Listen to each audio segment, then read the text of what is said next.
Halo teman-teman, jumpa lagi dengan aku, Linda. Kita lanjut ke bab 7 ya.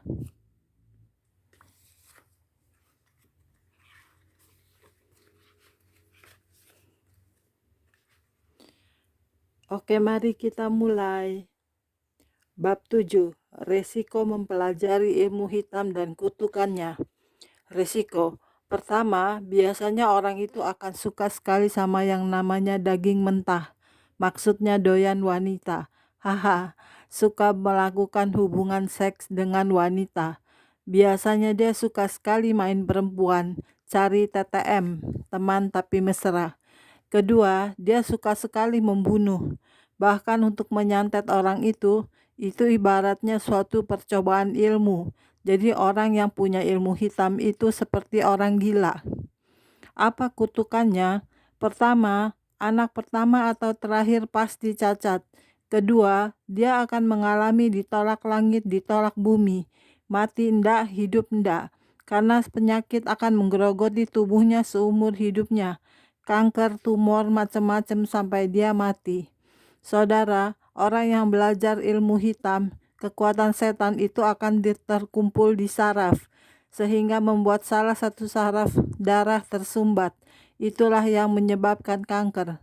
Waktu meditasi, saraf dalam kondisi tegang, sehingga ginjal sering terganggu. Tetapi orang yang punya ilmu hitam ini cepat kaya. Tetapi Sumanto itu belum sempat kaya sudah ditangkap dulu. Hehe, ketahuan. Dan biasanya dia punya kejayaan, pamor. Tetapi ilmu hitam ini kalahnya sama haleluya. Dan ilmu hitam jenis ini santetnya pakai benda-benda seperti paku, jarum, pines, kaca, benda-benda pusaka. Biasanya orang yang punya ilmu hitam kalah sama orang ilmu putih. Bab 8. Menginjili orang ilmu putih lebih susah dari ilmu hitam. Dikatakan terang tidak bersatu dengan kegelapan. Saudara yang terkasih dalam Tuhan, orang yang terikat kuasa gelap itu ada dua aliran, di mana aliran putih dan hitam, tapi dua-duanya sama dari setan. Menginjili orang kulit putih, orang ilmu putih lebih susah dari ilmu hitam. Karena apa? Karena seseorang yang mempelajari aliran putih, dia akan mempunyai prinsip bahwa baginya dirinya orang benar dan tidak berbuat jahat. Nah, di Injili, kamu jangan mencuri. Dia balas, apakah saya pernah mencuri? Karena orang yang mempelajari ilmu putih pantang untuk mencuri. Juga tidak pernah nyubit orang, tidak pernah mukul orang. Kalau nginjili orang ilmu putih, saudara mau ngomong apa? Jangan hutang, dia ngomong aku ndak pernah ngemplang. Orang yang punya ilmu putih tidak akan ngomong kotor. Sedangkan orang Kristen kadang sebentar, sialan loh, gimana mau nginjilin orang macam ini? Misalnya saudara baik sama orang yang punya ilmu putih, dia akan menolong saudara. Ibaratnya kepalanya pun akan dikasih. Nah, orang yang seperti ini adalah orang yang paling susah diinjili. Tak beritahu kenapa, karena dirinya merasa baik dan paling benar sendiri. Betul? Kalau saudara gimana? Misalnya di Indonesia ada kerusuhan. Orang yang punya ilmu putih, dia akan tetap di situ. Dia tidak akan lari dari Indonesia. Kalau orang yang punya ilmu putih itu mati, dia punya prinsip akan menjadi bunga tanah. Orang macam ini paling susah diinjili. Dan biasanya orang yang punya ilmu putih akan suka sekali menyembuhkan orang lain. Dia berbuat kebaikan dengan pakai jimat-jimat. Karena jimat-jimat itu sebenarnya masalah ilmu jimat-jimat itu tergantung pemakainya. Tahu maksud saya? Untuk jimat-jimat sudah saya jelaskan di buku Dunia Jimat. Saudara, walaupun kedua ilmu ini sama dari setan, tetapi manusia walaupun dikuasai kegelapan, tapi karakter asli manusia itu masih ada.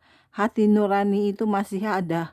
Karakter ini kadang tidak dikuasai ilmunya. hanya pikirannya dibutakan untuk tidak percaya Tuhan Yesus. Tapi mereka tetap tidak selamat masuk surga. Kasihan kan? Betul? Sehingga ada orang memiliki ilmu, walau ilmu hitam juga bisa berbuat kebaikan seperti ilmu putih. Tetapi orang yang seperti ini paling susah diinjili karena dirinya merasa itu paling baik, merasa dirinya tidak pernah berbuat dosa. Allah berkata apa? Siapa yang mengaku tidak pernah berbuat dosa adalah pendusta. Orang berilmu versus energi positif negatif. Saudara, orang yang berilmu itu kadang tidak tahu kalau dia nyembuhin orang, berarti dia mengorbankan pasiennya sendiri. Misalnya begini, dalam pelajaran tentang tenaga dalam prana termasuk Reiki, kali ini akan terjadi pecah jiwa. Saya mempunyai karakter, dia punya karakter. Dia punya pribadi, saya punya pribadi. Nah, pada waktu penyaluran energi, ingat itu sebenarnya kuasa gelap. Nah, masuk. Sep. Otomatis kekuatan orang yang punya ilmu putih ini masuk. Kekuatan setan bersama dengan karakternya. Sehingga dia akan memiliki dua pribadi. Dan ini yang disebut dengan pecah jiwa. Orang yang pecah jiwa akan mudah sekali gelisah dan emosi tidak stabil. Cepat mudah tersinggung dan kebanyakan susah tidur.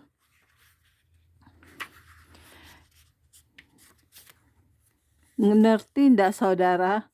Gini, pada waktu menyalurkan energi, set otomatis energi akan masuk.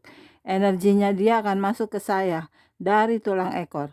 Ingat, tes positif negatif, maka daya tahan tubuhnya akan masuk ke saya. Tetapi energi saya akan masuk ke dia bersama dengan karakter saya. Sehingga umur saya diperpanjang, daya tahan tubuh saya semakin kuat. Dia daya tahan tubuhnya semakin melemah dan umurnya semakin pendek.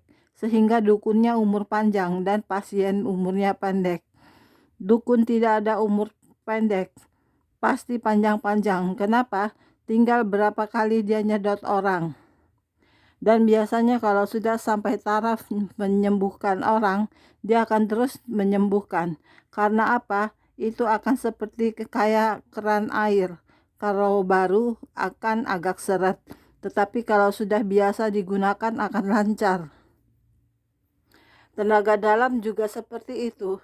Semakin sering digunakan, semakin daya sedotnya lebih kuat. Dan biasanya pasiennya bonyok di bagian tulang belakang. Tinggal berapa kali disedot. Kenapa suhu atau paranormal kalau sakit kenapa enggak ke dukun yang lain? Karena takut disedot juga. Makanya dukun kalau sakit ke dokter, bukan ke dukun. Karena tahu takut disedot. Karena tahu permainan itu.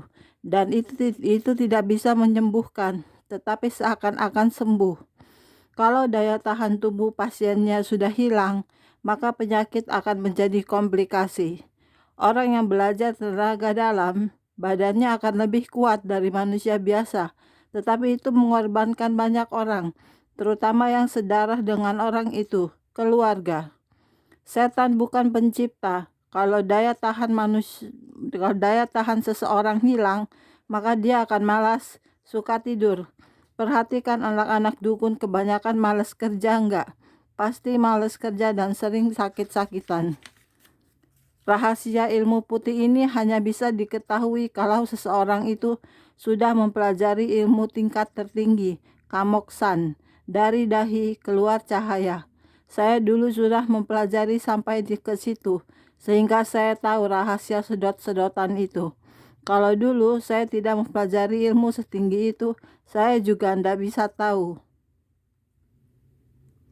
Oke, sekian dulu hari ini videonya teman-teman. Kita lanjut di video berikutnya ya. Tuhan memberkati saudara kita semua. Amin. Bye-bye.